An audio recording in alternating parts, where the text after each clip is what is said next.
Құрметті вебинар қатысушылары, Правмедиа порталындағы кезекті шараларға қош келдіңіздер. Барлықтарыңызға істеріңізге сәттілік тілейміз.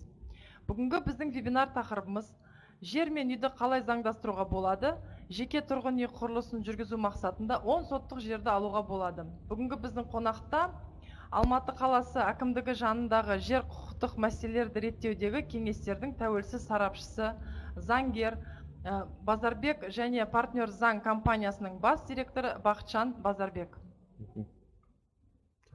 Саламатсыздар, құрметті тыңдаушылар. Бүгінгі вебинарға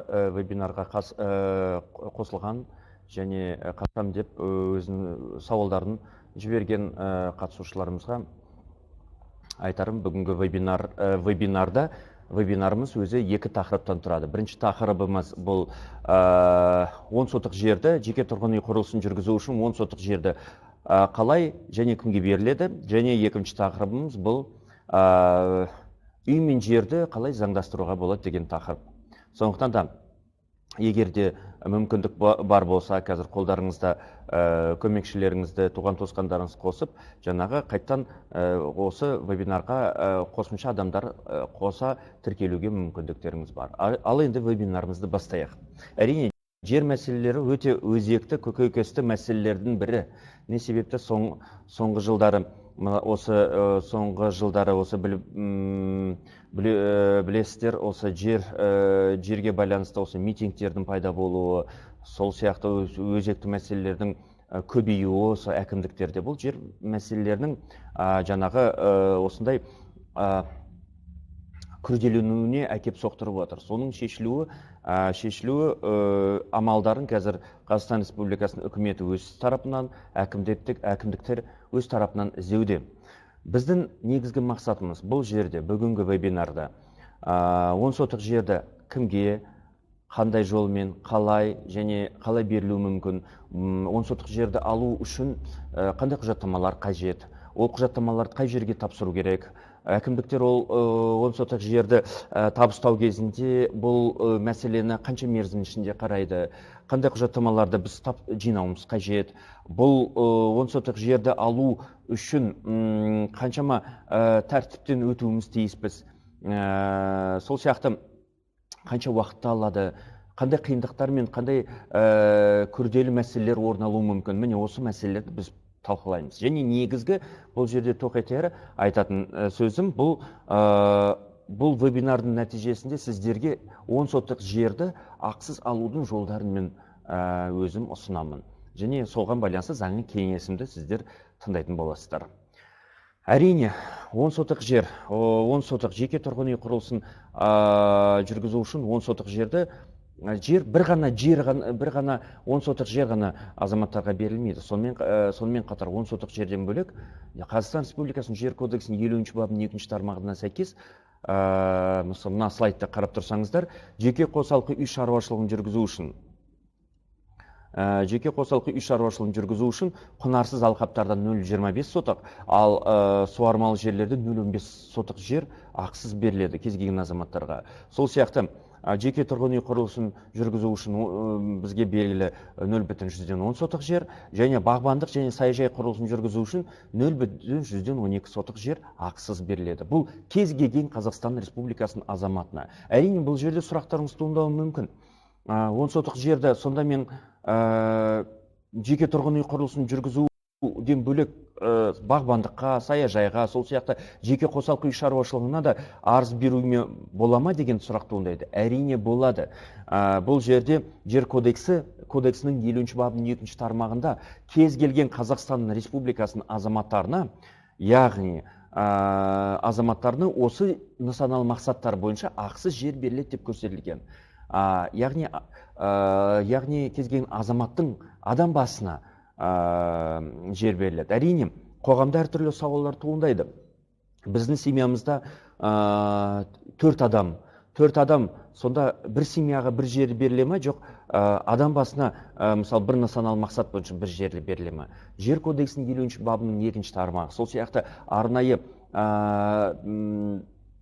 Ұлттық экономика министрлігінің 2015 жылы бекітілген ережесіне сәйкес кез келген азаматқа өзіне тиісті жеке тұрғын үй құрылысын жүргізу үшін 10 сотық жер беріледі.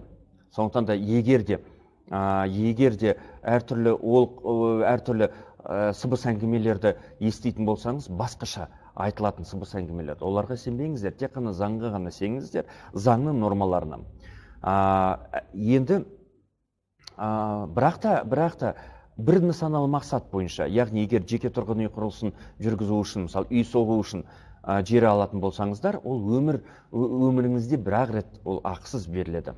Ақысыз деген ешқандай ақы төлемейсіздер.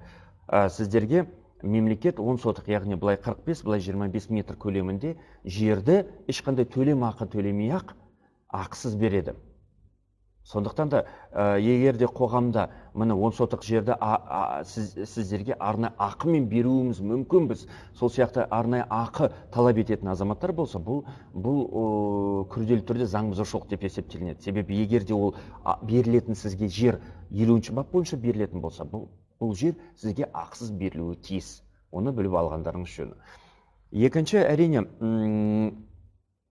жаңағы 10 сотық жерді ақысыз кімге беріледі деген сұрақ туындаса, бұл ең бірінші Қазақстан Республикасының азаматтары және оралмандарға беріледі.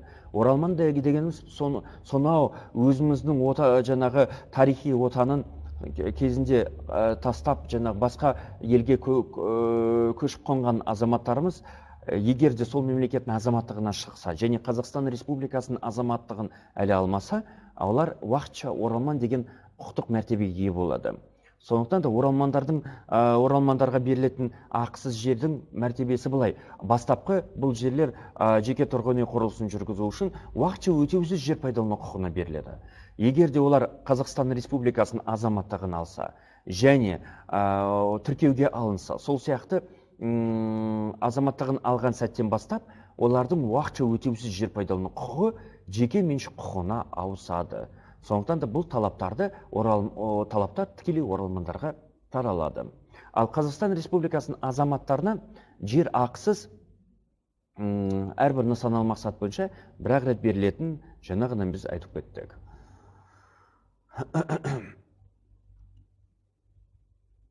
Енді мынандай сұрақтар туындауы мүмкін.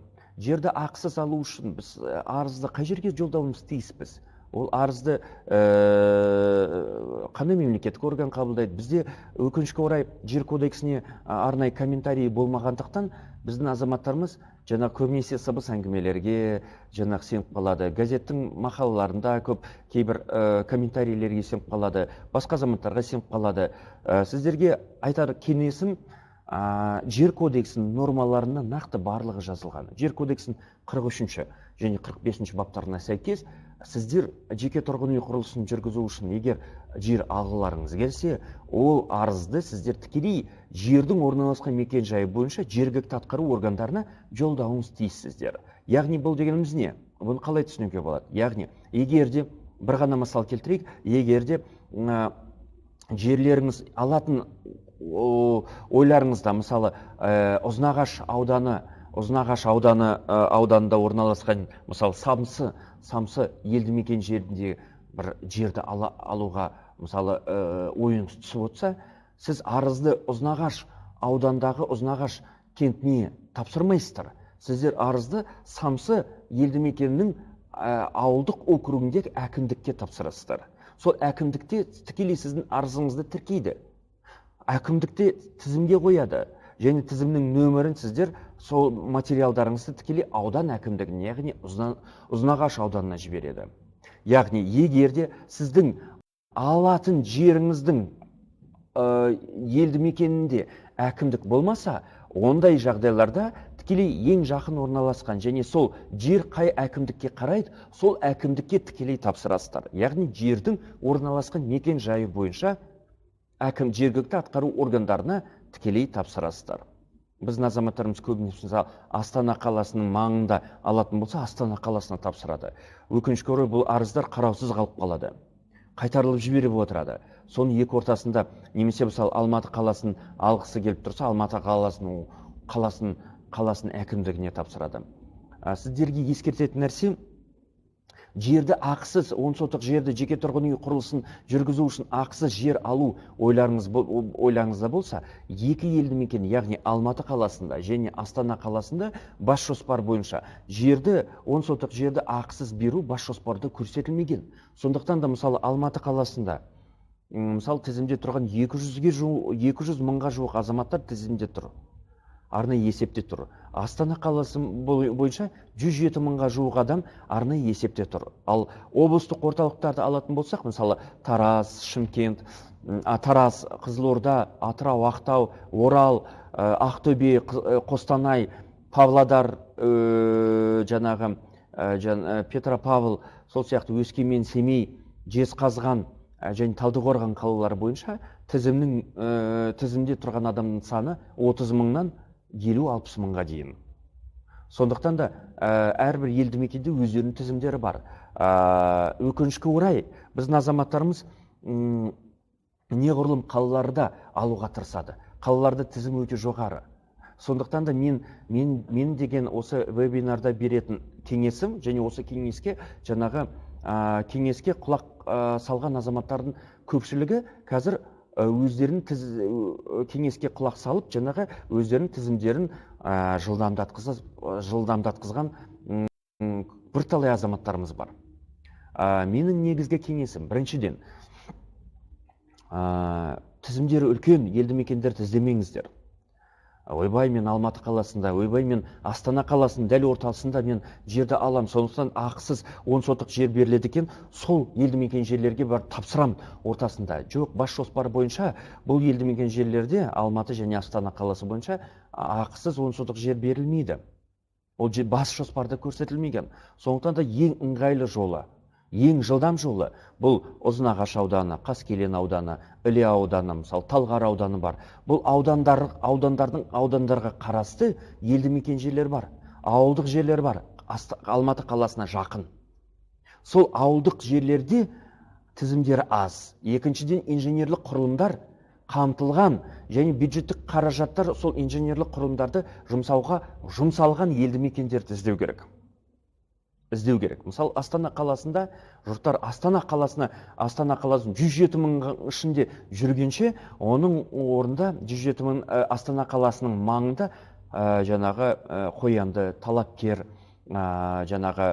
сол сияқты Шұбар және мына жерлерде Александровка, сол сияқты Ақмол деген жерлер бар, Илинка деген жерлер бар. Мен сол Қаражар, Күйгенжар сияқты жерлерден елді мекен жерлерде тізімі аз.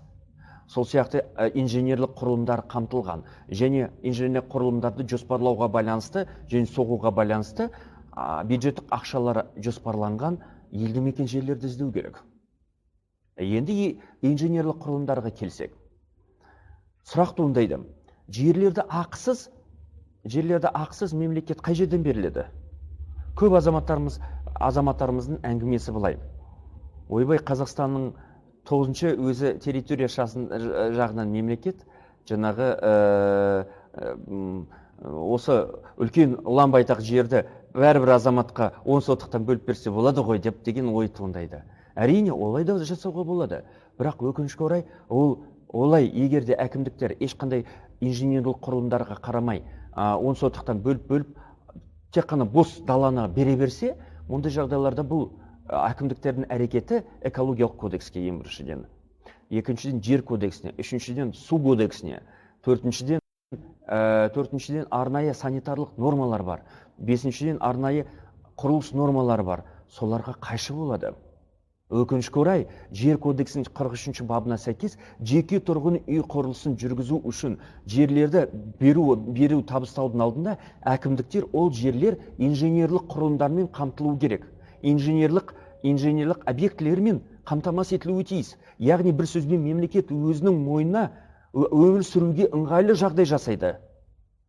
Мысалы, шетел мемлекеттерін алатын болсаңыз, Голландияны, Данияны, Франция, Ұлыбритания алатын болсаңыз, ояқта ақысыз жер берілмейді. Бірақ жеке тұрғын үй құрылысын берілсе, барлық инженерлік құрылымдар қамтылуы тиіс. Жол өткізілуі тиіс, жылу өткізілуі тиіс, электр жүйелері өткізілуі тиіс, жаңағы құбыр өткізілуі тиіс, канализация жүйесі өткізілуі тиіс, септиктер қойылуы тиіс, сол сияқты жасыл ағаштар егілуі тиіс. Сөйтіп қана бас жоспарға салады, бас жоспарға сәйкес дайын үйлерді тұрғызып сатады оны. Өкінішке орай біздің мемлекеттің экономикасы оған шыдай бермейді бұндай талаптарға. Сондықтан да біздің жер кодексінің 43-ші бабы және 45-ші бабына сәйкес сіздер жерді ақысыз 10 сотықта алсаңыздар, ол жер кемінде егер елді мекен жерлері ауыз сумен қамтылған болса, ауыз су жүйесімен қамтылуы тиіс, құбырымен, және электр жүйелерімен қамтылуы тиіс. Электр жүйелері дегеніміз не? Электр жүйелері дегеніміз кемінде электр тоқтары, сымдары өткізілуі тиіс. Егер де әкімдіктер сіздерге электр жүйелерін өткізбей жерді ақысыз берсе, бұндай жағдайда әкімдіктердің іс-әрекеті заңсыз деп есептелінеді. Бүгін сіздер аласыздар ол жерді, оны риза боласыздар. Бірақ та қалай өмір сүресіздер, қалай тұрмыс тіршілігіңізді қалай жасайсыздар? Оның өзі үлкен мәселеге айналуы мүмкін. Ертең сіздер оған шыдай алмай, бізге электр жүйені өткізіңіздер, жолды өткізіңіздер, жаңа құбырды өткізіңіздер, суды өткізіңіздер деп талап етесіздер. Бау-бақша, мектепті соғыңыздар деп талап етесіздер. Сондықтан да бастапқы талаптарыңызды қанағаттандыру мақсатында мемлекет арнайы жер кодексінің 43-ші бабында мемлекет жер жеке тұрғын үй құрылысын жүргізу үшін берілсе, арнайы инженерлік құрылымдармен қамтылуы тиіс. Ал инженерлік құрылымдарды жоспарлау үшін, соғу үшін мемлекет бюджеттік қаражатты жұмсауы тиіс. Бостан бос ол бос жерлерді бүйтіп бөліп оны бере беруге болмайды. Ол заңсыз деп есептелінеді. Сондықтан да бюджеттік ақша жоспарлануы тиіс. Сондықтан да сіздерге беретін кеңесім, егер де жылдамырақ 10 сотық жеріңізді алам деген ойларыңыз болса, және 10 сотық жерді алу мүмкіндігіне шынымен де іс-әрекеттеріңізді осылай жасайтын болсаңыздар, ең біріншіден осы инженерлік құрылымдары қамтылған, инженерлік объектілері соғылған, немесе жоспарланатын елді мекен жерлерді іздеуіңіз керексіздер. Және тізімдері аз елді мекен жерлерді іздеуіңіз керексіздер. Енді сұрақ туындайды. Оны қаяқтан білеміз? Оның инженерлік, осы елді мекен жерлердің инженерлік құрылымдармен қамтылғанын, қамтылмағанын, оның жаңағы тізімдердің аз көптігін қаяқтан білеміз? Әкімдікке барсақ, архитектура, сәулет және қала құрылыс органдарына барсақ, қайтарып жібереді, жауап бермейді. Жер бөліміне барсақ, қайтарып жібереді, жауап бермейді деген сұрақтар туындауы мүмкін. Әрине, бұл мәселелерді білеміз. Әрбір аудандарда, әр облыстарда, қалаларда осындай өзекті шешілмейтін проблемалар жеткілікті. Мұндай жағдайларда арнайы заң бар. Бұл ақпараттың қол жетімділігі туралы заң қабылданды 2014 жылы. Бұл заңға сәйкес әрбір аудан әкімдігінің жанында арнайы стендтар бар. Стенд деген ол арнайы ілініп тұратын құрылғы. Сол құрылғыда барлық тізімдер ілінуі тиіс. Кімнің қандай тізімде тұрған? Егер де сіздер тізімде тұрсаңыздар, және мен қандай тізімде тұрғанын білмеймін деген сауал туындаса, мұндай жағдайда әкімдіктің жанында арнайы стендтер ілінуі тиіс. Сол стендте сіздің тізіміңіз іліну керек. Кейбір әкімдіктер стендте азаматтардың тізімдерінің көптігі болғандықтан стендті электрондық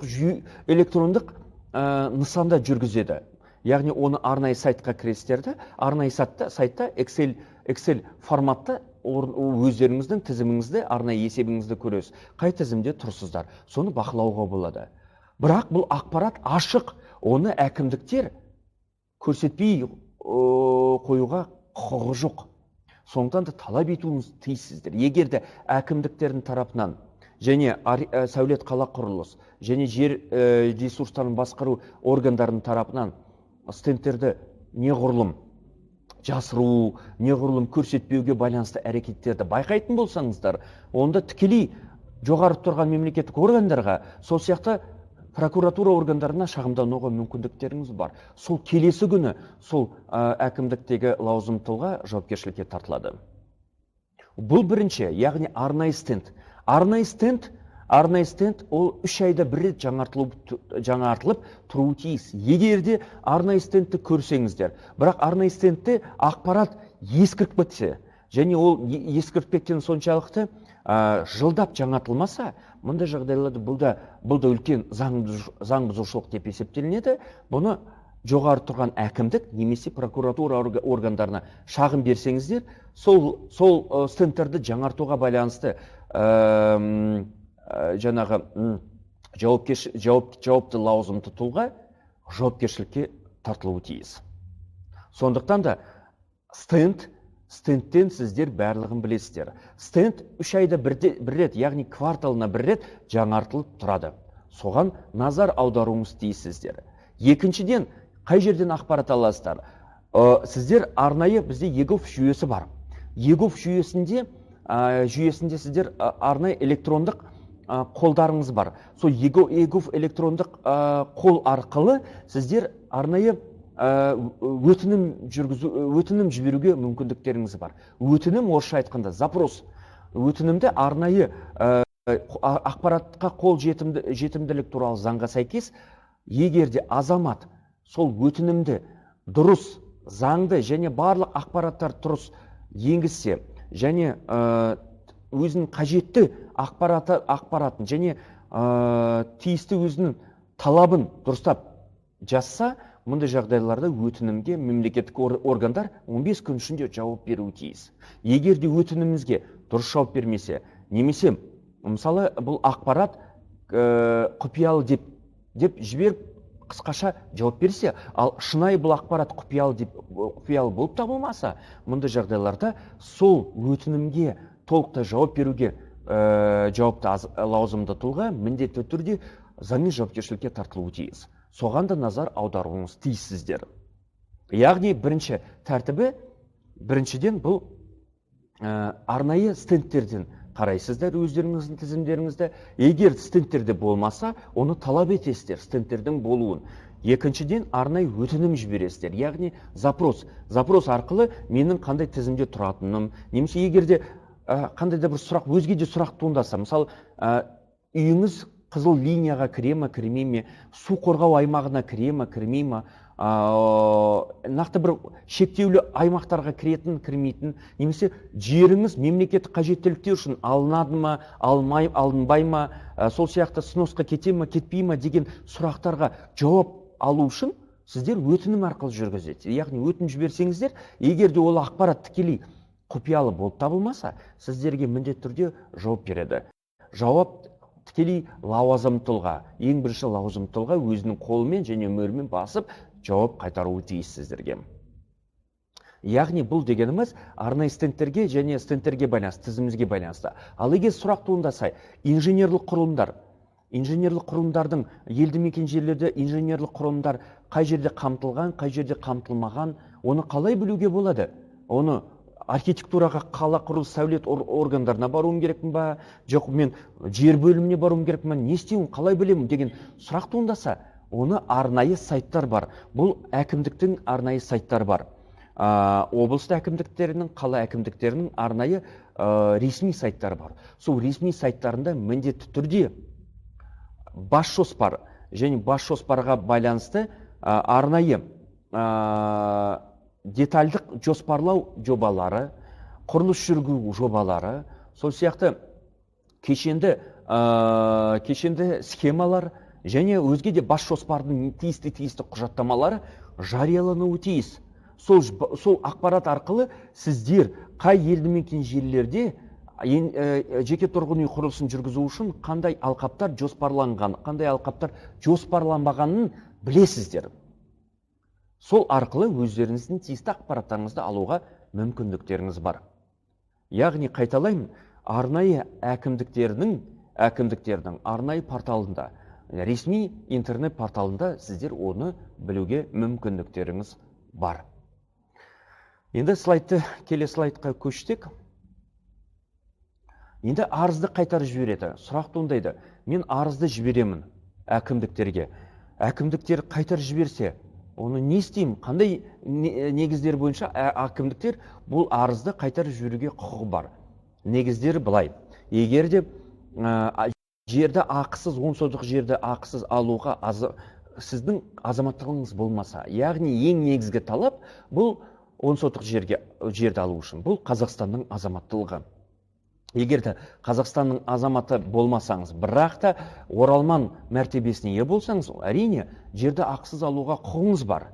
Ал егер де оралман мәртебесіне ие болмасаңыз, және әлі де болса Қазақстанның азаматы болмасаңыз, өкінішке орай жерді ақысыз алуға мүмкіндігіңіз жоқ. Оған бөлек, егер азаматтылығыңыздан айырылсаңыз, яғни азаматтылығыңызды жоғалтсаңыз, әрине бұл бапқа, яғни 50-ші бапқа сәйкес жерді ақысыз алуға мүмкіндігіңіз болмайды. Келесі негіз, егер де аталған нысаналы мақсат бойынша бұрын жерді ақысыз алсаңыз, яғни көп азаматтарымыз былай ойлайды. Мен қазір осы Тараздан жерді ақысыз алсам, оны ешкім білмейді ғой. Барамда оны Алматыдан жерді ақысыз алам. Содан кейін барамда Өскемен немесе Астанадан жерді ақысыз алам деген оймен әйтеуір алдап сулап әкімдіктерді 2 рет, 3 рет алуға болады. Алуға бір жағдай жасайды, бір әрекет жасайды. Өкінішке орай бізде 2000 жылдардан бастап АИС ГЗК деген жүйе енгізілді. Бұл автоматтандырылған ақпараттық мемлекеттік жер кадастр ақпараттық жүйесі. Бұл жер кадастры, бұл жер кадастр деген ақпараттық жүйе. Бұл жер кодексіне сәйкес, бұл кез келген жердің құқықтық, шаруашылық және табиғи мәліметтерін айқындайтын ақпараттық жүйе болып табылады жер кадастры. Бұл жер кадастры 2 нысанда жүргізіледі. Біреуі қағаз жүзінде, яғни жер арнайы НП-тізім деген мемлекеттік азаматтар үшін арнайы үкімет деген мемлекеттік корпорация бар. Сол корпорацияның ішінде арнайы жер кадастр департаменті бар. Сол жер кадастр департаменті арнайы кадастрлық істерде жүргізеді. Сол кадастрлық құжаттама, кадастрлық кітаптар, кадастрлық карталар жүйесі ретінде арнайы сіздерге жер кадастр қағаз жүзінде жер кадастр құжаттамасы ретінде ұйымдастырады. Екінші нысан ұйымдастырылатын нысан бұл ақпараттық жер кадастр жүйесі. Бұл автоматтандырылған ақпараттық жүйе. Оны орысша айтқанда АИС дейді. Автоматизированная информационная система государственного земельного кадастра дейді. Яғни бұл автоматтандырылған ақпараттық жүйеде кімнің қашан жер алғандығы, кімнің қандай жері бар, қанша сотық жері бар, қандай мақсатта берілген ол жер, егер жер уақытша берілсе, қанша уақытқа берілген, егер жекеменшікке берілсе, бұл жер тіркелді ме, тіркелмеді ме, қай жерде орналасқан ол жер, жердің құқықтық және табиғи шаруашылық сипаттары толығымен ақпараттық жүйеде айқындалады. Сондықтан да, егер де ақысыз бұрын жерді алып қойсаңыздар, қайталап сол нысаналы мақсат бойынша ақысыз алуға мүмкіндігіңіз болмайды, өкінішке орай. Ол тікелей ашылып, жер комиссиясында ашылып шығады. Сондықтан да, егер де бұл нысаналы мақсат бойынша бұрын жерді ақысыз алған болсаңыздар, өкінішке орай ақысыз жерді алуға мүмкіндігіңіз болмайды. Үшінші нысан негіз бұл, егер де бұрын соттың заңды күшіне енген шешіміне сәйкес жері мақсатынсыз пайдаланғандық үшін мәжбүрлі түрде алынса. Бұл жерде мынандай нәрсе. Егер де бұрын, мысалы, коммерциялық мақсатта, немесе жеке тұрғын үй мақсатында, немесе өзге де ауыл шаруашылық мақсатында жеріңіз бар болды.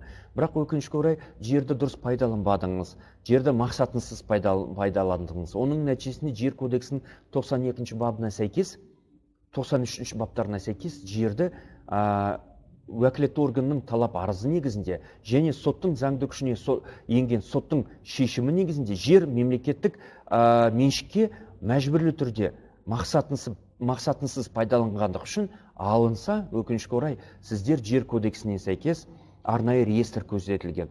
Ол реестрде дұрыс жерді пайдаланбаған жердің иелері туралы реестр бар. Сол реестрге сіздер міндетті түрде енесіздер. Ол реестрге енген азаматтар өкінішке орай ақысыз және ақылы түрде жерді алу құқығынан айырылады. Сондықтан да, егер сол реестрге кіріп кетсеңіздер, өкінішке орай жерді ақысыз алу құқығынан айырыласыздар. Келесі, егер жолданған құжаттары талаптарға сәйкес болмаса. Яғни бұл негіз, егер де өкінішке орай ақысыз, егер де өкінішке орай ақысыз жерді алу үшін сіздің тиісті құжаттамаларыңыз сәйкес болмаса, яғни дұрыс құжаттамалар, тиісті құжаттамалар жинамасаңыз, немесе арыздың өзінде арыз тиісті талаптарға сәйкес болмаса, арыздың ішінде не жазасыздар? Мысалы, біріншіден, арызда сіздің аты жөніңіз, екіншіден, туылған мекен жайыңыз, үшіншіден, қандай мақсатта жерді алу үшін арыз жазып отырсыз? Жеке тұрғын үй құрылысы ма, жоқ бағбандық па, саяжай ма, жоқ жеке қосалқы үй шаруашылығы ма? Келесі, жер санатының санатын көрсетесіз. Яғни елді мекен жерлер ма, жоқ басқа жер санаты. Міндетті түрде ол жерде елді мекен жер деп көрсетіледі. Келесі, не көрсетесіз? Яғни қанша көлемде жер аласыз? Жер кодексінің 50-ші бабының 2-ші тармағына сәйкес сіздер 0,10 сотық жерді ақысыз аласыз. Яғни сол жерге 0,10 сотық деп көрсетесіз. Келесіден, бұл жер сізге ақылы немесе ақысыз беріледі, соны көрсетуіңіз тиіссіздер. Мұндай жағдайларда жер сіздерге ақысыз беріледі, оны ақысыз көрсетесіз. Яғни сол жерде жерге сілтеме жасайсыздар. Жерге сілтеме жасасыз, яғни жер ақысыз беріледі деп көрсетесіздер. Келесі, жер кодексіне сілтеме жасайсыздар. Яғни сол жерге жер кодексінің 50-ші бабының 2-ші тармағы деп көрсетесіздер. Яғни егерде осы арызыңыз осы талаптарға сәйкес болмаса, және осы талаптарды көздемесе, және осы талаптарға қайшы болса, мұндай жағдайларда арыздарыңыз қайтарылып жіберіледі. Ондай жағдайларда қайта арызыңызды өзгертіп, қайтадан жіберуіңіз тиіс боласыздар. Әрине, семинар барысында, осы вебинарға дайындық кезінде көптеген азаматтарымыз өздерінің сұрақтарын жіберіп отыр. Сондықтан да вебинар кезінде мынау сұрақтар да туындап отыр. Сондықтан да мынау уақытша қазір енді осы сұрақтарға жауап берсек, бірталай сұрақтар туындап отыр. Сол сұрақтарға қазір уақыт бөлсек. Мына жерде Мырзағали Елмира деген азаматымыз сұрақ қойып отыр. Қайырлы күн, 10 сотық жерді ақысыз алу үшін Алматы облысында қай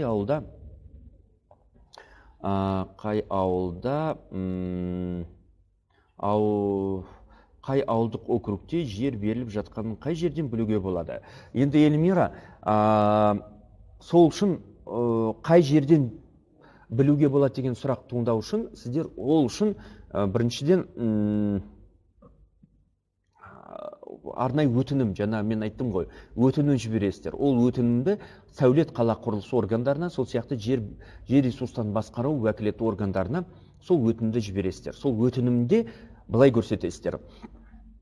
Маған, мысалы, Алматы облысында, мысалы, Талғар ауданы Есік кентінің маңында инженерлік құрылымдарының жоспарланатын, не жоспарланбайтынын, бюджеттік ақшаның жоспарлауға жіберілген, не жіберілмеген, сол сияқты тізімде тұрған азаматтардың санына байланысты өтінім жіберуге мүмкіндіктеріңіз бар. Сол сәулет және қала құрылысы органдары егов жүйесі арқылы сіздерге жауап қайтарады. Ол бөлек. Одан бөлек арнайы стендтер бар. Сол Есік қаласына, немесе сол Талғар қаласына, сол сияқты егер басқа аудан болса, сол қаланың әкімдіктің жанында арнайы стендтер бар. Сол стендтерден бөлуге мүмкіндіктеріңіз бар. Серік деген азаматымыз мынандай сұрақ жолдап отыр. Қай жерден білу, менің өзімнің туып өскен ауылымда шаруа қожалығын ашып, мал өсірсем деген ойым бар.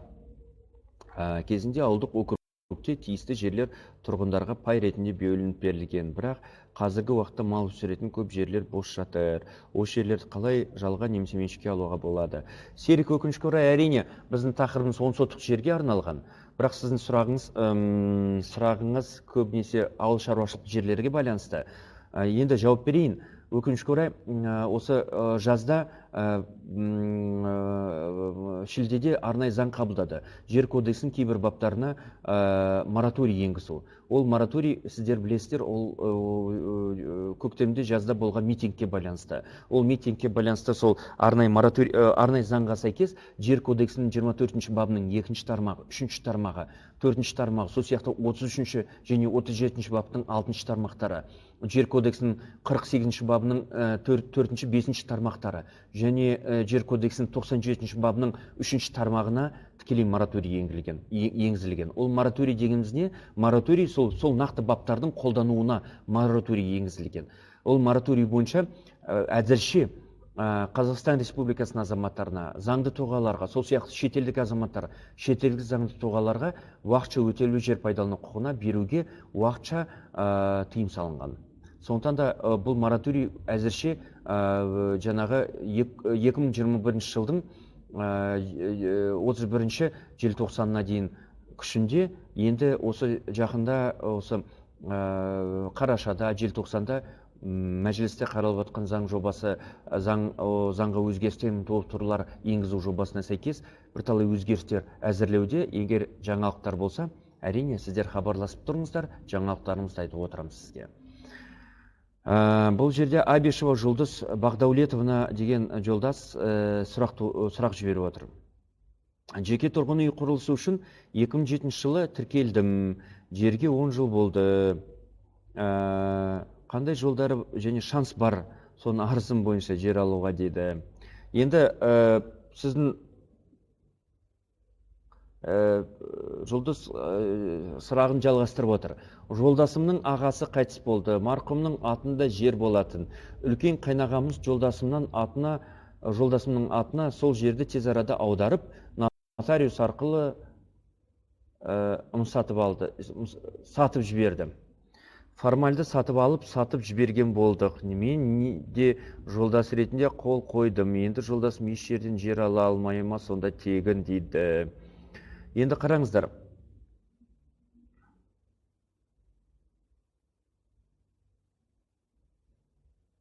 Марқұмның алтында жолдасыңыздың ағасы қайтыс болса және марқұмның атында жер болса, марқұмның атында жер болса, ол марқұм енді Алланың ісі қайтыс болды. Енді марқұм енді жерді аламайды деген сөз. Сіздерге сол үшін мен арнайы қайталаймын. Әрбір Қазақстанның республикасының азаматы өзіне жеке тұрғын үй құрылысын жүргізу үшін тегін 10 сотық жерге құқығы бар. Егер үйіңізде 18 жасқа толған 5 азамат болса, 5 жеке тұрғын үй құрылысын жүргізу үшін 5 жерді ақысыз алуға мүмкіндіктеріңіз бар. 5 жер. Егер де туған туысқандарыңыздың саны, жалпы саны 40 адам болса, 40 жерді ақысыз алуға мүмкіндіктеріңіз бар. Үйіңізде балаңыз 18 жасқа толса, балаңыз 3 балаңыз бар болса, үшеуі де әрқайсысы жеке тұрғын үй құрылысын жүргізу үшін 10 сотық жерден әрқайсысы бір жерден алады, 3 жерді ала алады. Егер де сіз күйеуіңізбен бірге қоссаңыздар, жалпы 5 жерді ақысыз алуға болады. Түсінесіздер ғой? Яғни бұл дегеніміз марқұмның жері, марқұм кезінде жерді ақысыз алса, ол марқұмның атында кетті ол жер. Ол марқұмның атымен ол сатылып жіберсе, енді марқұм енді бұл дүниеден қайтты деген сөз. Сондықтан да сіз жеке тұрғын үй құрылысын жүргізу үшін ақысыз жер алуға мүмкіндіктеріңіз бар. Енді одан бөлек бізге алдын ала сұрақ жолдаған азаматтарымыз бар. Сол сұраққа назар аударсақ.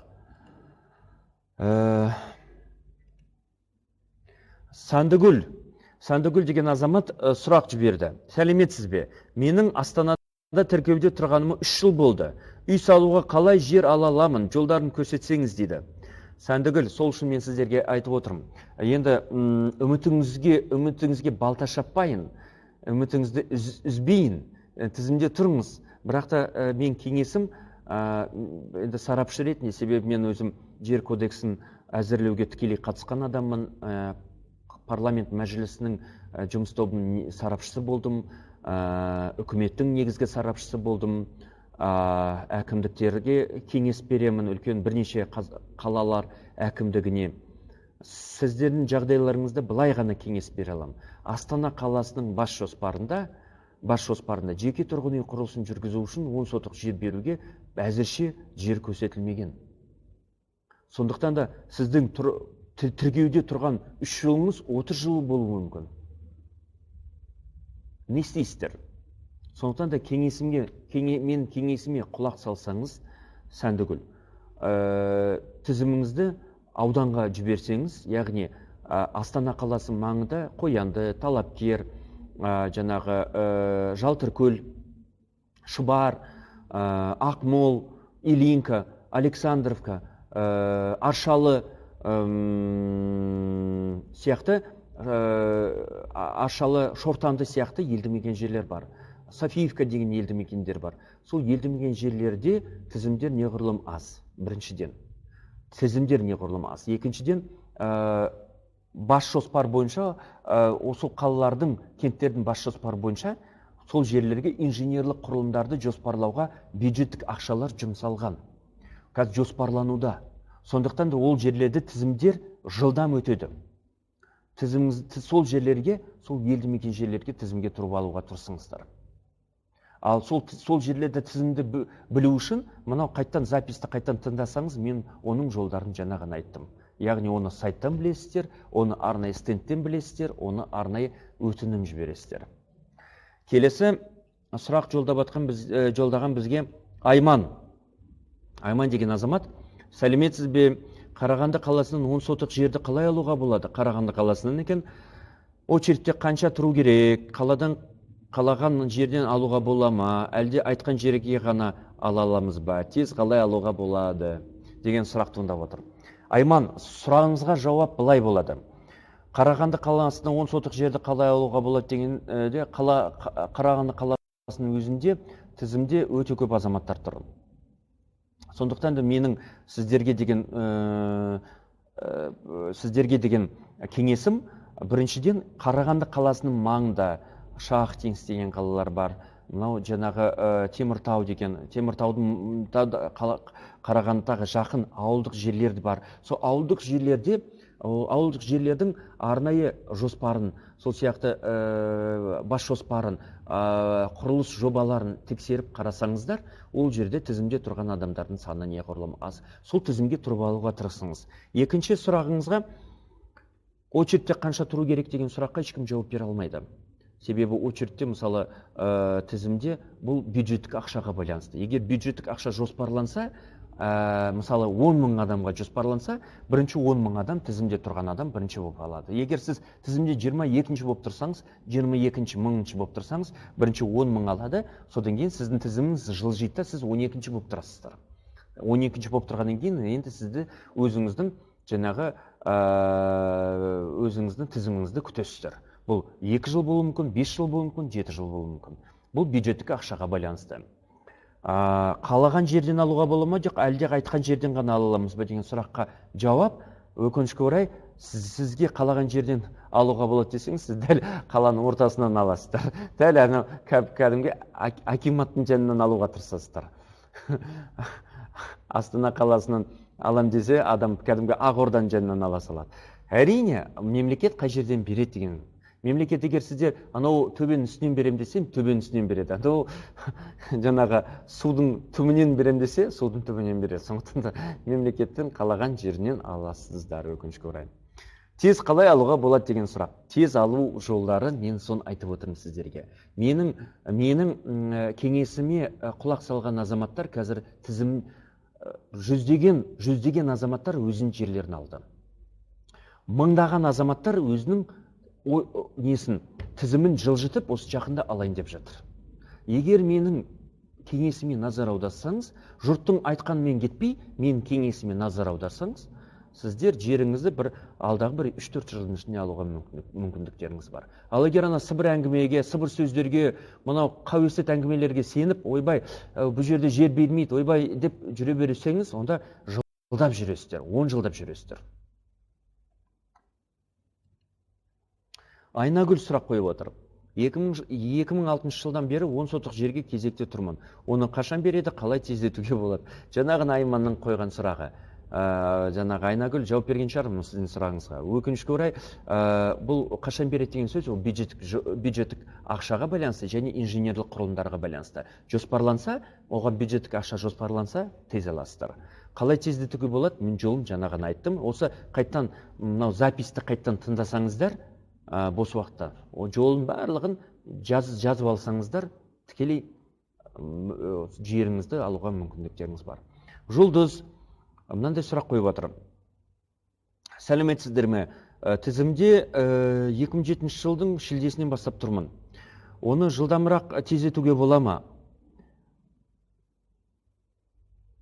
Акиматта бізді ешкім күтіп атқан жоқ.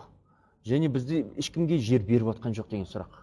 Сондықтан да өкінішке орай Жұлдыз, сіздің сұрағыңызға былай жауап бере алам. Жаңағына Айнагүлге, Айманға жауап беріп отырмын. Солай сізге де жауап беріп отырмын. Өкінішке орай акиматта ешкімді күтіп атқан жоқ. Бірақ акимат міндетті түрде сіздерге ақыр жер кодексінде көрсетілсе, әкімдіктер жерді беруге міндетті. Бірақ өкінішке орай не үшін жерді бермей жатсың деп әкімдікке талап қоюға болмайды. Ол бюджеттік ақшаға байланысты, бас жоспарға байланысты. Ал бас жоспарда, яғни бас жоспарды егер көрсетілсе, оған көрсетілсе, онда бюджеттік ақша жоспарлануы тиіс. Бюджет ақша жоспарланса, онда жерде бар. Бір сөзбен, ақша болса жер болады деген сөз ғой, бір сөзбен. Ақша болса деген сөз, бюджеттік ақшаны айтып отырмын мен сізге. Басқаша түсін қалмаңыздар. Гаухар, сәлеметсіз бе? Алматы қаласынанмын. Тіркеуде тұрғанымызға қазан айында 3 жыл болады. Өзім мұғаліммін, жолдасым таксист. Мектеп жасында 4 баламыз бар. Жолдасымның атында Жамбыл облысында ауылда үй бар. Алматы қаласынан үй салуға 10 сотық жер алғымыз келеді. Әрине жеңілдіктермен жолдарын айтсаңыз. Гаухар, жаңағына мен жолдарын айттым, осы записті қайтан тыңдасаңыз болады. Мен сіздің сұрағыңызға қайтан сұрақ туындап отыр. Жолдасыңыздың атында үй болса, ол үйдің астында жерді қалай ақысыз алдыңыз ба? Егер сіз жерді ақысыз алсаңыз, 10 сотық жерді, онда өкінішке орай жолдасыңыз ақысыз алуға құқыңыз жоқ. Бірақ сіздің жерді ақысыз алуға құқыңыз бар. Алматы қаласынан қалай жер алуға болады деген сұрағыңызға өкінішке орай мынандай жауап. Алматы қаласының бас жоспары ақысыз 10 сотық жерді беруді көздемейді. Сондықтан да мүмкіндігінше мынау Алматы қаласының маңында аудандарда осы мына қайтан записті тыңдасаңыздар, жолдарын көрсеттім. Сол жолдар бойынша әрекет жасасаңыздар, осы бір алдағы 3-4 жылдың ішінде өзіңіздің тиісті жеріңізді аласыздар. Жазира деген азаматымыз сұрақ қойып отыр. Сәлеметсіз бе Бақытжан мырза, мен Шымкент қаласынанмын. Көкбұлақ елді мекенінен. Сізге қояр сұрағым, бұрын біз тұрған жер қала сырты, яғни областной болып есептелінеді. Ал қазір Абайский район, яғни қалаға қарайтын болдық. Біздің жер 40 сотық. Ал анам көп балалы ана болған соң жерді үлкенірек етіп сатып алғанбыз. Жазира, бұл сұрағыңыз екінші не бойынша, екінші тақырып бойынша, сондықтан да екінші тақырып бойынша мен жауап беруге тырысайын сізге, иә? Жазира. Сондықтан да ұмытпаймын сіздің сұрағыңызды. Мынау қалған сұрақтардың бәрі екінші сұрақ бойынша, екінші тақырып бойынша жауап беруге тырысам. Мынау чатқа қойып атқан сұрақтар бар. Чатта азаматтар бар, солардың сұрақтарына мән берейік. Бізде мынандай Оспанова Құралай деген азамат сұрақ қойып отыр. Сәлеметсіз бе? Менің жолдасым аудандық жер комитетіне арызды наурыз айында берген. Жер алып егін егуге. Бірақ ауданда арызын әлі күнге дейін қарастырып жатыр. Жер туралы өзгерістерді күтіп отырмыз деп. Сонда қашанға күтуге болады? Жерге қатысты өзгерістер қашан қарастырылып бітеді? Құралай, сіздің сұрағыңызға былай. Егер арызсыз наурыз айында берген болсаңыз, жер алып егін егуге. Жер алып егін егуге деген сұрақ, ол ауыл шаруашылық мақсатында жерлер. Жер комитеті өкінішке орай сіздің арызыңыз, жалпы жер кодексіне сәйкес арызды қарау мерзімі 2 айға дейін. 2 айдың ішінде жергілікті атқару органы әкімдіктер не жерді береді, не жерді бермеу жөнінде шешім шығару керек. Бірақ өкінішке орай сіздің арызыңыз наурыз айынан бастап, мысалы сәуір, мынау маусым 2 айдан асып кетті. Өкінішке орай әкімдіктер және жер бөлімі сізге жауап бере алмайды. Не себепті? Себебі өткен жылы арнайы заң қабылданған, президенттің жарлығы қабылданған. Ол заң мен жарлыққа сәйкес жер кодексінің кейбір баптарына мораторий енген. Ол мораторийге сәйкес жер кодексінің 24 бабының 2-3 тармағына, 33-37 баптарының 3-6 тармақтарына, 48 баптың 3 тармағына, 97 баптың 3 тармағына, тармақтарына көзделген баптардың орындалуына мораторий енгізілген. Өкінішке орай, ол мораторийлер 2021 жылдың 31 желтоқсанына дейін күшінде. Бірақ та осы желтоқсанында, осы жылдың желтоқсанында немесе қарашасында біз бірталай өзгерістерді күтіп отырмыз. Егер сол өзгерістер орын алса, сіздерге жер бөлімі тікелей өздері хабарласады. Сондықтан сіз шыдай тұрыңыздар. Так, Құралай Айнұр, сәлеметсіз бе? Пәтерге кезекте тұрған адамға жерге кезекте тұруға бола ма? Себебі пәтерге кезекте тұрған адамның атында ешқандай мүлік болмау керек дейді. Сол рас па? Рахмет. Айнұр, сіз пәтерде кезекте тұрсаңыз, ол сіздің жерге деген құқығыңызды айырмайды. Сондықтан да пәтерде кезекте тұрсаңыз, жердің 10 сотық жер алуға құқығыңыз бар. Ол ешқандай құқықтарыңызды айырмайды. Барлық азаматтарға құлақ қағыс болсын. Бізде арнайы ереже бар. 2014 жыл 15 жыл қабылданған. Ол жеке тұрғын үй құрылысын жүргізу үшін жерлерді беру туралы ереже бар. Ережеде пәтерде тұрған азаматтарға жер берілмейді деген норма жоқ. Ол норма жер кодексінде де көзделген жоқ. Сондықтан да егер ертең әкімдік ойбай, сен пәтерде тұрсың, сен кезекте тұрмауың керексің, саған жер бермейміз деген жаңағы негізбен сіздің арызыңыз қайтарып жіберсе, онда арызды жазбаша түрде қайтарыңыз деп талап етіңіздер. Оны прокуратураға беріңіз. Прокуратура берсеңіздер, жер кодексінің 50 бабы, сол сияқты ереже, жеке тұрғын үй құрылысын жүргізу үшін ереженің 2-ші, 3-ші, 4-ші, 5-ші тармағына сілтеме жасасаңыздар, сол қайттан әкім сол өзінің қарсылық шешімін қайтарып жібереді. Көресіздер. Сұрақтар. Мынау жерде қайттан сұрақ Абишева деген кісіге мен жауап берген сияқтымын. Жоқ, Жұлдыз Бақдәулетовна қайттан сұрақ қойып жатыр Абишева. Қазіргі таңда новостройкадан пәтер алдық. Салынған үйден жері застройщиктің атында екен. Үйді эксплуатацияға беріп, пәтерді атымызға аударылғанда құжатты қалай рәсімдейді? Кейін жерге де дау болмас үшін. Енді Жұлдыз, өкінішке орай бұл сұрақ екінші тақырып бойынша жер мен үйді қалай заңдастыруға болады деген тақырып. Сондықтан да бұл сұрағыңызды мен осы екінші тақырыпта мен жауап беруге тырысайын. Міндетті түрде ол сұрағыңызға мен жауап беремін. Ал енді мен осы вебинарымызды жалғастырып жіберейік. Енді келесі слайдқа көшсек, енді сұрақ туындайды. Жерді қалай ақысыз аламыз? 10 сотық жерді. 10 сотық жерді ақысыз алудың тәртібі қалай? Қай жерге береміз? Ол қанша уақыттың ішінде қаралады? Сол қаралғаннан кейін қай жерге баруымыз керекпіз? Және одан кейін қай жерге барамыз? Одан кейін қай жерге барамыз деген сұрақ туындап тұрса, мен әрбір сөзіме назар аударуға тырысыңыздар. Ең біріншіден сіздердің жерлеріңіз, сіз тізімге тұрасыздар. Тізімге тұрғаннан кейін сіздерге арнайы анықтама береді. Тізім туралы, тізімнің тіркелгендігі туралы. Сол тізімде арнайы нөміріңіз болады. Сол нөмір арқылы тізіміңіздің жылжып тұрғанын білесіздер.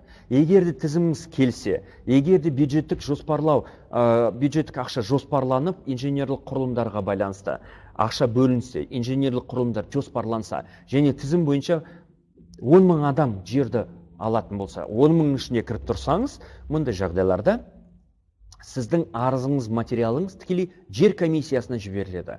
Жер комиссиясы бұл арнайы комиссия. Жер комиссиясының құрамына жер бөлімі, сәулет қалалық құрылыс бөлімі, қоршаған ортаны қорғау бөлімі, су ресурстары бөлімі, коммуналдық шаруашылық бөлімі, сол сияқты санитарлық эпидемиологиялық бақылау бөлімі, ауыл шаруашылық бөлімі, және мәслихат депутаттары қатысады. Жер комиссиясы қарап, сіздерге жер беруге бола ма, болмайды ма деген шешім қабылдайды. Көп азаматтар осы жерден ақша табады. Сондықтан да мен әрбір сатыда тәуекел және қауіп қатерді алдын ала ескертіп отырамын. Ешкімге ақша бермеңіздер, ешкімге ақша төлемеңіздер. Себебі жер комиссиясы қандай жағдайда арызыңыз қайтарып жібереді, қандай жағдайда арызыңызды қанағаттандырмай қайтарып жіберуі мүмкін. Егер де мен жаңа мынау тізімде мынау негіздерге кірмесеңіз, яғни Қазақстан азаматы болып табылсаңыз, егер де нысаналы мақсат бойынша бұрын осы нысаналы мақсат бойынша жерді алмасаңыз, бірінші рет алып тұрсаңыз, егер де бұрында жерлеріңізден соттың шешімі бойынша айырылмасаңыз, және арызыңызды дұрыс толтырып, арызыңызға тиісті құжаттамаларыңызды дұрыс тіркесеңіз, онда арызыңызды ешкім қайтарып жібермейді. Бұл жерде аудандық дәрежеде көп азаматтарымыз не істейді? Табыс табады. Кейбір адамдарға барып жақындайды да айтады: комиссияның оң қорытындысын шығарып беремін. Ол осынша тұрады дейді. Сөйтіп, екі ортада ақымақ қып, азаматтарды да ақымақ қып, екі ортада мемлекетке сенімсіздік білдіріп, жаңағы не істейді? Ақша жасайды. Сондықтан да бұл азаматтарға сенбеңіздер. Тікелей өздеріңіз мынау арыз беріңіздер, және ешкімге ақша жасамаңыздар, ешкімге пара бермеңіздер. Арызыңызды мынау негіздер бойынша сәйкес кеп тұрсаңыз, ешкім арызыңызды қайтарып жібермейді. Арыз қаралғаннан кейін жер комиссиясы қорытынды шығарады. Қорытынды, ол бір құжат болып табылады. Ол жер комиссиясының қорытынды шыққаннан кейін әкім, сол ауылдың әкімі, сол қаланың әкімі шешім шығаруы тиіс. Қорытынды шыққаннан кейін әкім міндетті түрде шешім шығаруы тиіс. Яғни ауылдың әкімі. Екі ортада да бұл жерде де көп адамдар ақша жасауға тырысады. Яғни әкімнің оң шешімін шығарып беремін деген бір ойлап тапқан бір жаңағы қауіп қатерін айтып, екі ортада сізді ақымақ қылуы мүмкін. Бұл жерде де ешкімге ақша бермеңіз, тікелей өздеріңіз жасаңыздар. Яғни жер комиссиясының қорытындысы бар, әкім қаулы шығаруы тиіс. Әкім жер комиссиясының қорытындысы мен әкімнің қаулысын жалпы 2 ай мерзімде қаралады. 2 ай мерзімде. Егер одан асып кетсе, 2 ай мерзімнен асып кетсе, мұндай жағдайларда прокуратураға шағымдаңыз. Себебі 2 айдан асырмау керек. Әкім жер комиссиясы мен әкімдік қарау мерзімін, сіздің арызыңызды қарау мерзімін. Әкімнің қаулысын, әкім шешімін алғаннан кейін сіздер жерді бөлесіздер, жердің шекарасын белгілейсіздер. Яғни ол үшін жерге орналастыру жобасын дайындайсыздар. Ол үшін арнайы осы мынау конкурентная среда дейді ғой.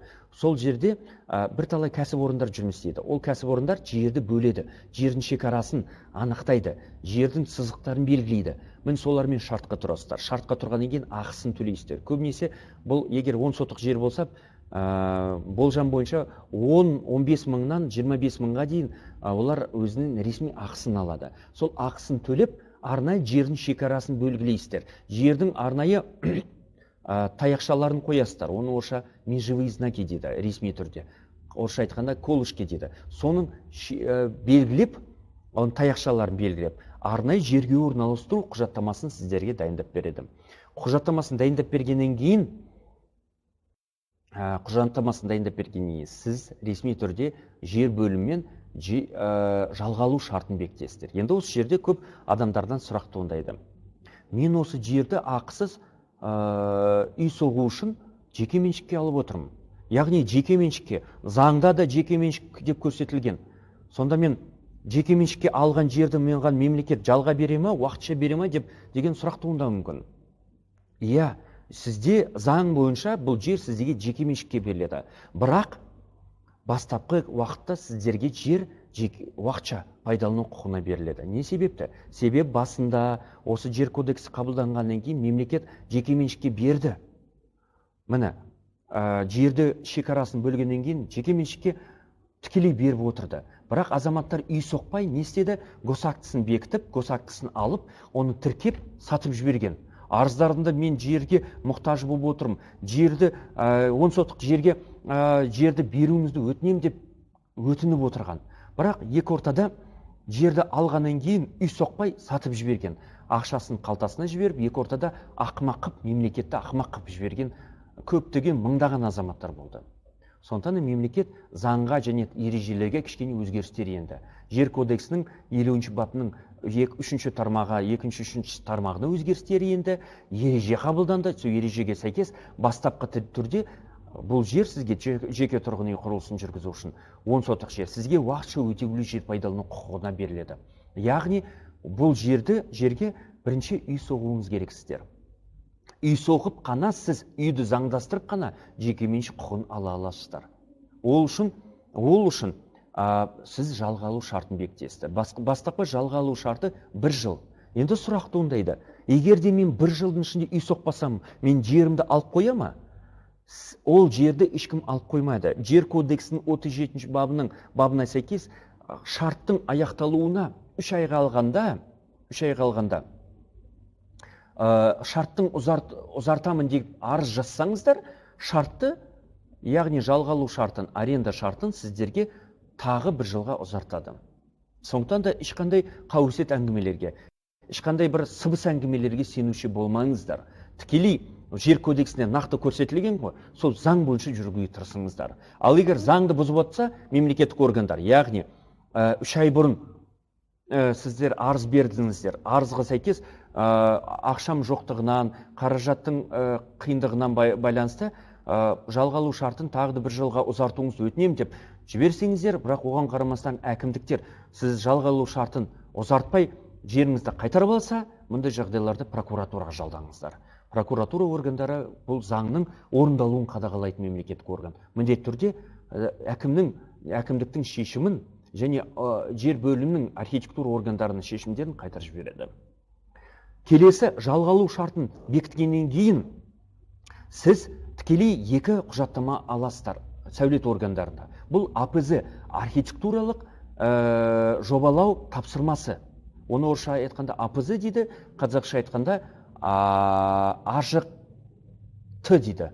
Архитектура жобалау тапсырмасы. Бұл құжатқа сәйкес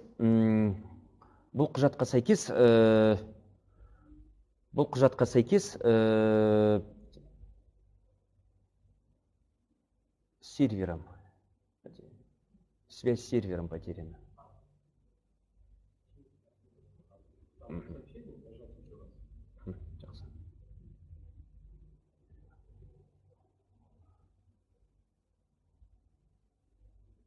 А вот смотрите, вообще могу. Модуль Бакыджан и все. Ну, бывает какой-то прямой эфир. Угу.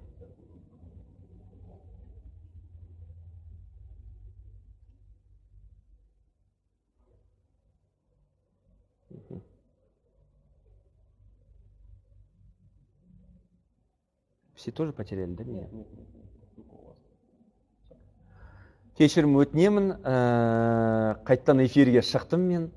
Сондықтан да егер де архитектуралық жобалау тапсырманы алып, ол не үшін архитектуралық жобалау тапсырмасы сіздерге беріледі? Көптеген азаматтар үйді қалай да болса солай соға береді. Мынау жаңағы жалға алу шартын алғаннан кейін барады да, мына жерде бір үйім болады, мына жерде екінші ағамның екінші үйі болады деп соға береді. Екі ортада мемлекеттің бекіткен бас жоспары, құрылыс жоспарына сәйкес болмай қалады үйлердің орналасқан жерлері. Өкінішке орай мемлекеттің жоспарланған инженерлік мысалы жобалары болады. Құбыр өткізуге байланысты, жаңағы канализация өткізуге байланысты, су құбырын, газды өткізуге байланысты. Екі ортада олардың соққан үйлері және мынау мемлекеттің жобалары сәйкес болмай қалады. Сөйтіп екі ортада қайшылық туындайды. Сондықтан да көп адамдар сөйтіп үйін бұзуға тура келеді. Екі ортада егер тұрып алсаңыз, жоқ, бұзбайын деп тұрсаңыздар, мұндай жағдайларда мемлекеттік органдар сіздерге айтады. Онда архитектуралық жобалау тапсырмасын алып көріңіз. Ол жерде, бұл жерде үйді соғуға болмайды деп көрсетілген. Не себепті бұл жерде үй соқтыңыз деп сізге талап қояды. Егер ол талапты орындамасаңыз, онда бұл істеріңіз сот шешімімен қаралады. Сондықтан да сотқа мәселен жеткізбес үшін, соттаспас үшін ең біріншіден үй соғар алдында архитектуралық жобалау тапсырмасын, сәулет жобалау тапсырмасын дұрыстап оқып алған дұрыс. Егер өзіңіз үйді соқпасаңыз, онда соғып жатқан құрылысшыларға беріңіз. Олар оқып алсын. Себебі сіздер сәулет қала құрылыс органдарында сәулет жобалау тапсырмасын алған кезде сіздер өз мойныңызға аласыздар, қол қоясыздар алғаннан кейін. Сіздер тікелей заңда көрсетілген сәулет қала құрылыс талаптарын орындаймын деп өз мойныңызға аласыздар бұл міндеттемелерді. Егер міндеттемелерді орындамасаңыз, мұндай жағдайларда, егер де оның нәтижесінде үйіңіз қала құрылыс жобаларына сәйкес болмаса, яғни талаптарға қайшы болса, мұндай жағдайларда үйіңіз не бұзылады, немесе үйіңіз жартылай бұзылуы мүмкін. Сондықтан да бұны алдын алу үшін тікелей сәулет жобалау тапсырмасын тікелей орындауыңыз тиіссіздер. Келесі, сәулет жобалау тапсырмасын алғаннан кейін сіздер үйдің жобасын дайындайсыздар. Үйдің эскизный проект деген сөз бар. Үйдің жобасы дегеніміз үйдің ішкі құрылысы, қанша бөлмеден тұрады, әрбір бөлмесінің мөлшері, биіктігі, үйдің қабырғасы қандай құрылыс материалдан соғылған, үйдің жаңағы крышасы,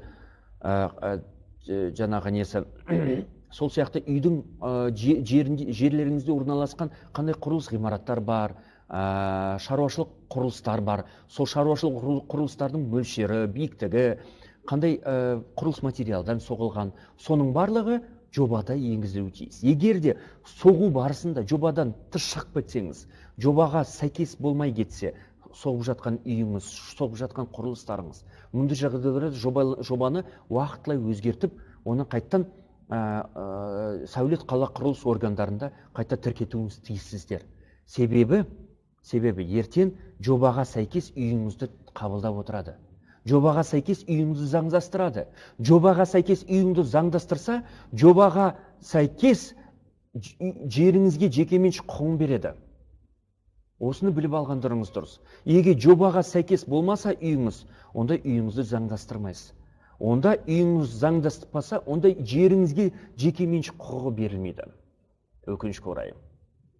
Сондықтан да мынау эскиздік жобасын сіздер міндетті түрде жауапкершілікпен бекітуіңіз керексіз. Ол жобаны сіздер өздеріңіз дайындамасыздар. Арнайы жобалау ұйымдары бар. Олар нарықта.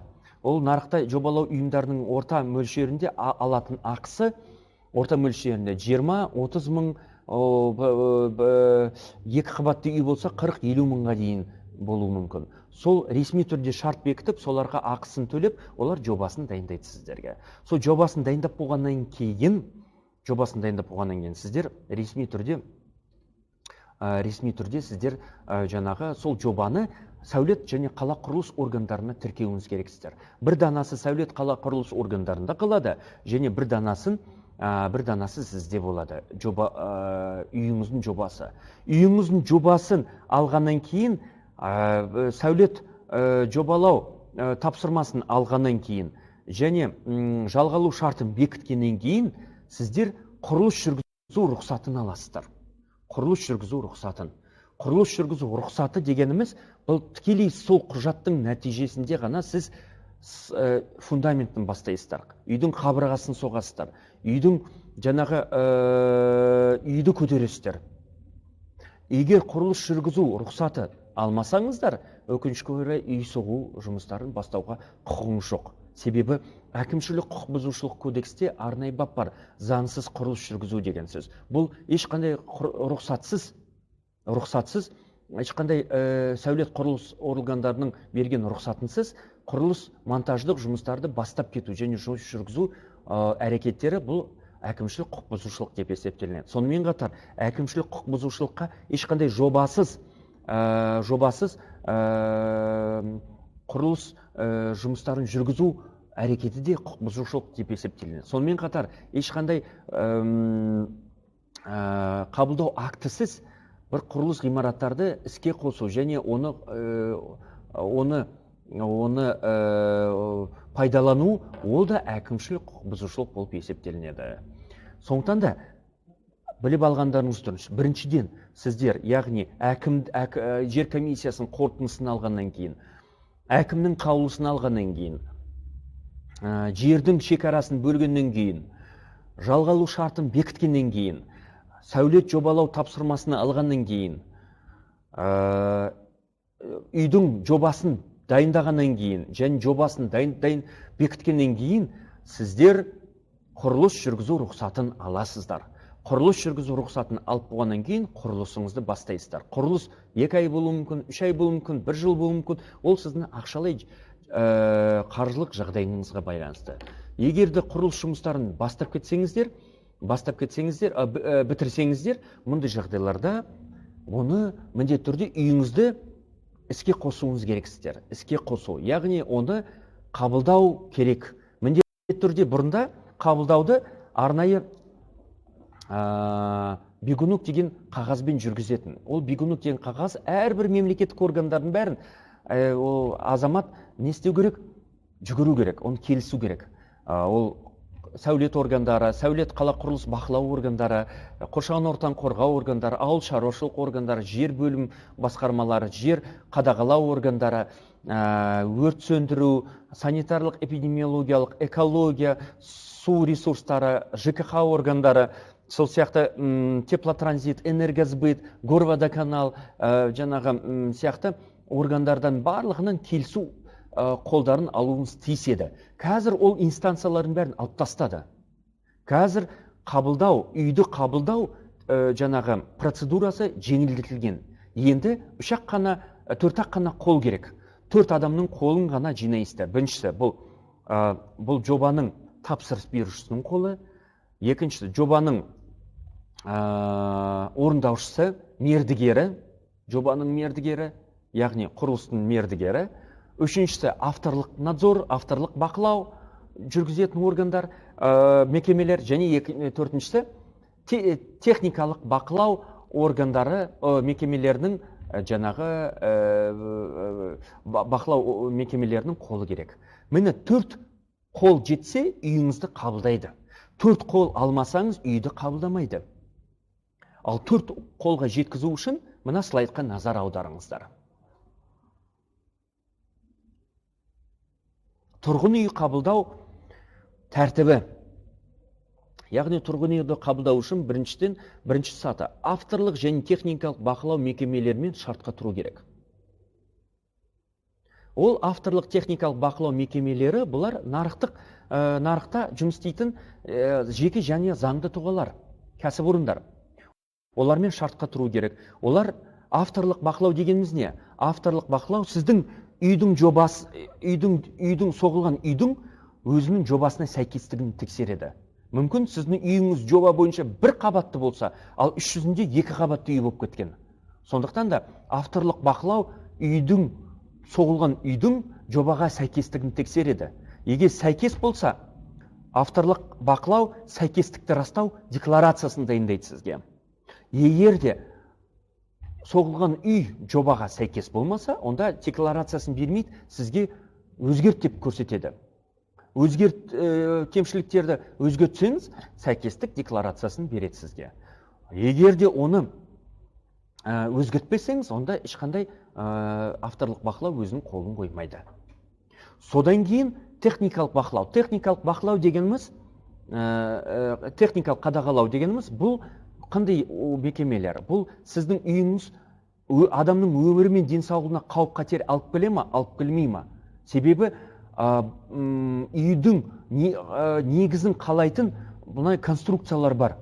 Сол негізін қалайтын конструкциялар бұл орнықты ма, орнықты соғылған ба, соғылмаған ба? Ол ертең мынау қабылдағаннан кейін үй жылжып кетпей ме? Үй құлап қалмай ма деген қауіп қатерді алдын алу үшін техникалық қадағалау органдарымен сіз шартқа тұрасыздар. Олар сіздердің үйіңіздің негізін қалайтын мынандай фундаментін тексереді, негізгі стеналар, қабырғаларды тексереді, қабырғалардың нық тұрғанын, оның өзгермегенін, қабырғалардың сәйкес екенін, снип деген нәрсе бар, құрылыс нормаларға сәйкес екенін тексереді. Егер қабырғалардың, фундаменттің, үйдің құрылыс нормаларға сәйкес екенін растаса, және ешқандай адамның өмірі мен денсаулығына қауіп қатер төнбейтінін білсе, мұндай жағдайларда техникалық бақылау, қадағалау органдары құрылыс жұмыстарының сапасының қорытындысын береді. Сапасы туралы қорытындысын береді. Яғни қорытындысына бұл үйді іске қабылдауға және іске қосуға болады. Бұл үйді қабылдауға болады деген немен сіздің үйіңізді қабылдайды. Сөйтіп, оның нәтижесіне сәйкестікті растау декларациясын алып, құрылыс жұмыстарының сапасын туралы қорытынды алып, одан бөлек, егер үйлерің сейсмикалық қауіп қатер ауданында орналасса, мысалы, таудың бөктерінде, немесе сейсмикалық қауіп қатерлі аймақтар бар. Алматы қаласы, Шымкент, Ақтау қаласы, бұл сейсмикалық қауіп қатер аймақтар бар. Бұл жерде жер қыртысы жылжып отырады. Жер қыртысы әп сәтте жылжудың нәтижесінде үйдің құрылысына зақым келтіруі мүмкін. Қаланың өзі, әрбір сейсмикалық қауіпті ауданға кіретін қаланың өзі бірнеше сейсмикалық ауданға бөлінеді. Өте қауіптілігі аз сияқты деңгейге бөлінеді. Егерде сейсмикалық қорытындыны алсаңыз, яғни оң қорытынды алсаңыз, сәйкестікті растау декларациясының оң қорытындысы алсаңыз, құрылыс жүргізу сапасының оң қорытындысын алсаңыз, мұндай жағдайларда сіздерге үйді қабылдауға алу туралы акті дайындалады. Үйді қабылдауға алу актісіне мынау азаматтар, яғни мердігер, тапсырыс беруші, авторлық қадағалау, техникалық қадағалау мекемелер толығымен қол қояды. Қол қойып болғаннан кейін, қабылдау актісін бекіткеннен кейін, сіздер сол қабылдау актісін міндетті түрде сәулет және қала құрылыс органдарында есепке алуға міндеттісіздер. Сәулет қала құрылыс органдар жалғыз осы ғана сатыда қатысады. Басқа сатыларда мемлекеттік органдар қатыспайды. Оны тек қана мынау жеке азаматтар, жеке заңды тұлғалар, мынау авторлық бақылау, техникалық бақылау, сейсмикалық қорытынды шығаратын, мынау жобаны дайындайтын, мынау жердің шекарасын бөліп беретін, белгілейтін, топографиялық суретті шығарып беретін жеке кәсіпорындармен ғана жұмыс жүргізесіздер. Сондықтан да қабылдау актісін дайындап болғаннан кейін сіздер есепке аласыздар. Ол сәулет және қала құрылыс органдарына есепке қоясыздар. Есепке қойғаннан кейін 3 күннің ішінде әрбір жылжымайтын мүлікке куәландыратын құжат міндетті түрде мемлекеттік тіркеуден өтеді. Оны әділет органда тіркеуге аласыздар. Тіркеуге алған сәттен бастап сіздің үйіңіз ресми түрде заңдастырылды. Үйіңіз заңдастырылған сәттен бастап, сіз ресми түрде 10 сотық жеріңізді заңдастыра аласыздар. Мына үйіңізді заңдастырмай, 10 сотық жеріңізді заңдастыруға құқыңыз жоқ. Ондай мүмкіндік жоқ. Сондықтан да 10 сотық жерді, мына үйді соқпай-ақ мен заңдастыра аламын деген азаматтар ешқандай шара қолдана алмайды, ешқандай әрекет жасай алмайды. Себебі заңның аты заң. Ол заңды бұзуға ешқандай мемлекеттік орган бармайды. Сондықтан да, егерде 10 сотық жерді заңдастырам деген ойыңыз бар болса, алам деген ойыңыз бар болса, ең біріншіден мынау сатының барлығын өту керек. Яғни үйді бірінші қабылдап алу керек, қабылдап оны тіркеу керек. Үйге құқықтарыңызды заңдастырып алу керек. Үйге құқықтарыңыз заңдастырып болғаннан кейін ғана сіздер мынау құжаттамаларыңызды қабылдау актісін, әкімнің шешімін, жерге байланысты әкімнің шешімін және жалға алу шартын 3 құжатты сіздер жергілікті атқару органына тапсырасыздар. Арызда былай деп жазасыздар. Маған жеке тұрғын үй құрылысын жүргізу үшін 10 сотық жерге жеке меншік құқықты беруіңізді өтінем деп жазасыздар. Және өтінішіңізге 3 құжатты тіркейсіздер. үйдің қабылдау актісі, оның қабылдау актісінің артында әділет органдарының мөрі қойылуы тиіс. Екіншісі, әкімнің қаулысы жерді беру туралы. Үшіншісі, жалға алу шарты болу керек. Міне 3 құжатты қоса тіркейсіздер, жеке бас куәлігіңізбен қоса. 4 құжатпен жер комиссиясы қарайды да, жер комиссиясы оң қорытындысы шығарады. Жер комиссиясы мынау 4 құжатыңыз бәрі дайын болып тұрып, теріс қорытындысы шығармайды. Себебі заң бойынша егер 4 құжат бары болса, осы 4 құжат жер комиссиясы жерді жеке тұрғын үй құрылысын жүргізу үшін 10 сотық жерге жеке меншік құқығын береді сізге. Жеке меншік құқығын берсе, онда әкім сізге жеке меншік құқығын табыстау туралы қаулы шығарады. Қаулы шығып болғаннан кейін сіз ресми түрде госактіге жібересіздер, мемлекеттік актіге. Мемлекеттік актіге ресми түрде сіздер 10 сотық жерге 25 мыңнан 40 мыңға дейін ақы төлейсіздер. 25 мың ақы төлейсіздер, ресми ақысын. Сөйтіп мемлекеттік актіге дайындайсыз. Мемлекеттік актіде сізге кадастрлық нөмір береді. Онымен қоса жер бөліміне сізге кадастрлық іс дайындайды, кадастрлық кварталға қояды, кадастрлық нөмір береді және кадастрлық картаға енгізеді сіздің жеріңізді. Сөйтіп екі ортада сізге жер кадастрлық құжаттама дайындайды. Жер кадастрлық құжаттаманы дайындап болғаннан кейін сізге тікелей сәйкестендіру құжатын дайындайды. Бұл госакт. Госакт, жеке меншік құқық туралы госакт. Ол жеке меншік құқық туралы госактын алып қуанар алдында ең біріншіден сол госактын алғаннан кейін оны әділет органдарында тіркеу керек. Мемлекеттік тіркеуге алу керек. Себебі азаматтық кодекске сәйкес жылжымайтын мүлікке меншік құқығы мемлекеттік тіркеуге алынған сәттен бастап пайда болады делінген. Сондықтан да мемлекеттік актіні тіркеуге алып мемлекеттік актіні әділет органдарына сіздерде жеке меншік құқығы пайда болады. Сол сәттен бастап сіз 10 сотық жеріңізді үйіңізбен бірге толығымен заңдастырасыздар. Басқа амалдар жоқ, басқа жолдар жоқ, басқа процедуралар жоқ. Осы менің мына записті дұрыстап мән беріп, назар аударып, жазып алып, осыған назар аударсаңыздар, Қазақстан бойынша менің кеңесіме назар аударғаны жүздеген адам өзінің жерлерін алып қойған. Мыңдаған адам өзінің тізімін жылжытып, осы қазір жерді алуға дайын. Сондықтан да сіздерге кеңесім, менің жерімді, 10 сотық жерді ақысыз алам десеңіздер, менің осы кеңесіме назар аударыңыздар. Кеңесіме құлақ алыңыздар. Әрбір сатысына назар аударып, мен берген кеңесім бойынша әрекет жасаңыздар, өзіңіздің заңда көрсетілген субъективті құқықтарыңызды толығымен іске асыруға толығымен мүмкіндіктеріңіз бар.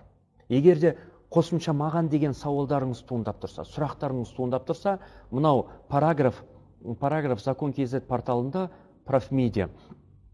Бұл жерде менің телефондарым бар, ұялы телефондар. Сол ұялы телефонға тікелей хабарласып, сол ұялы телефон бойынша қосымша сұрақтарыңызды қоюға мүмкіндіктеріңіз бар. Сол сұрақтарға мен жауап беруге тырысамын. Ал енді мына жерде кішкене уақытымыз қалды, 7 минут. 7 минут уақыттың ішінде мына жерге кішкене сұрақтар қойып отыр. Сол сұраққа жауап берсек. Серик деген кісі сұрақ қойып отыр. Семинардың записін жібересіздер ме? Иә, мен параграф сізге записті жіберіп қойған астында, көріп тұрсыздар. Күні толық записті тыңдай аласыз, осы ссылка арқылы деп параграф өзі жауап беріпті сізге. Мы вас видим деп Серикте жауап берді. Мен де сізді сіз мені көріп тұрсаңыз тіпті жақсы.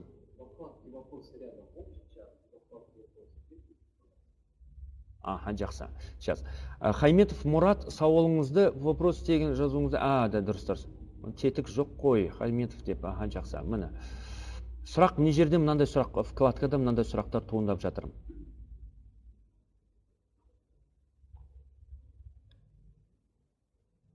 Мырзағали Эльмира, қайырлы күн. Жерді жалға алғаннан кейін ай сайын арнайы бір төлемақы төлеп отыру қажет па? Және қай мемлекеттік орган сол жалақысын бекітеді?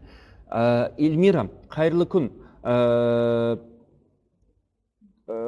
иә, сіздер жалға алу шарты бойынша 10 сотық жерге егер есімде болса 900 теңге төлейсіздер.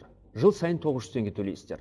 Оны сіздер жыл сайын жалға алу шартын ұзартып, әр жыл сайын төлеп отырасыздар. Жалға алу төлемін тікелей мемлекеттік баж арқылы, мемлекет баж деп мемлекеттік төлем ретінде төлейсіздер. Оны сәулет қала құрылыс органдарына және жер бөліміне төлейсіздер. Міне жерде ассалаумағалейкум аға, кезінде 49 жылға берілген жерлер мен таныйтын көп адамдарға бар екен. Біз соны ала алмай қалдық, хабарымыз болмай. Заңды да жақсы білмегенімізде себеп. Соған да ұқсас 49 жылдық тағы басқа тегін берілген жерлерден біз қалып қалғанбыз. Ауылдағылардың барлығында дерлік бар екен. Біз соны қазір қайта қозғап алуымызға болады ма? Қалай түсіндіріп бересіз? Бұл Эльмираның сұрағы ма, жоқ параграфтың сұрағы? Хайтметов Мұраттың сұрағы. Мұрат, сізге жауап. 49 жылға бұл ауыл шаруашылық алқаптар беріледі. Жер кодексінің 48-49 баптарына, 37-38 баптарына сәйкес. Сондықтан да бұл өкінішке орай, Мұрат, осы өткен жылы арнайы заң қабылданды және президенттің жарлығы қабылданды жер кодексінің кейбір нормаларына мораторий енгізу туралы. Сіздер білесіздер, қаншама митинг болды қанша қалаларда. Сол митингтің нәтижесінде кейбір нормаларын тоқтатып тастады жер кодекстің. Әсіресе жер кодексінің 24 бабының 2-3 тармақтары, 33 пен 37 баптың 3-6 тармақтары, 48 баптың 6 тармақтары және 97 баптың 3-6 тармақтары толығымен тоқтатылған. Ол баптар бойынша қазір уақытша азаматта, заңды тұлғалар, сол сияқты шетелдік азаматтар жерді жалға алуға құқығы уақытша тоқтатылған. Бірақ осы жақында мәжілісте қарашада, желтоқсанда бір заңға өзгерістер әзірлеуде деген бір естідік. Сондықтан да біз, егер ол шын болса, егер бір жаңалықтар болса, азаматтарға байланысты. Мен өзім хабарын айтам. Немесе әкімдік өздері сізге хабарын береді. Егер жаңалықтар болса, онда мұндай жағдайда сіз арыз беріп алуыңызға болады. Бекбердиев Темірлан Таукелович деген азамат сұрақ қойып отыр. 10 сотық жерді өзіміз қалаған жерден таңдаймыз бе, әлде мемлекет белгілей ме? 10 сотық жерді 3 бөлікке бөлсе бола ма? Темірлан Таукелович, өкінішке орай, біріншіден сізге таңдап бермейді. Әрине, таңдау актісін әзірлейді сізге, таңдау актісін. Ол таңдау актісін сіз келісіп қол қоясыз. Бірақ өкінішке орай мемлекет сізге нақты жерді береді. Сегментованный жерді береді.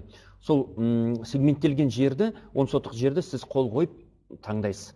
Маған мына жер жоқ, анау қыр жер керек, маған ой жер керек жоқ деп таңдап отырмайсыз. Өкінішке орай мемлекеттің жаңағы таңдап берген жерін алуға мәжбүрсіз. Ал екінші сұрағыңызға келсек, таңдаймыз 3-ке бөлуге бола ма? Бөле алмайсыз, себебі арнайы стандарттар бар және жер кодексінің 50 бабының 2 тармағына сәйкес кішігірім стандарттар ол 0,10 сотық. Оны 3-ке шашып бөлуге тыйым салынған.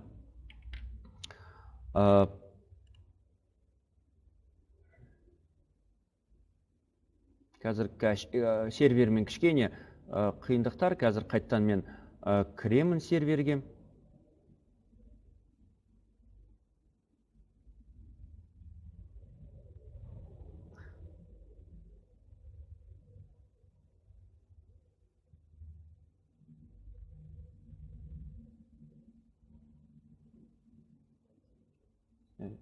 Спасибо, ничего не надо нажать, да? Ага.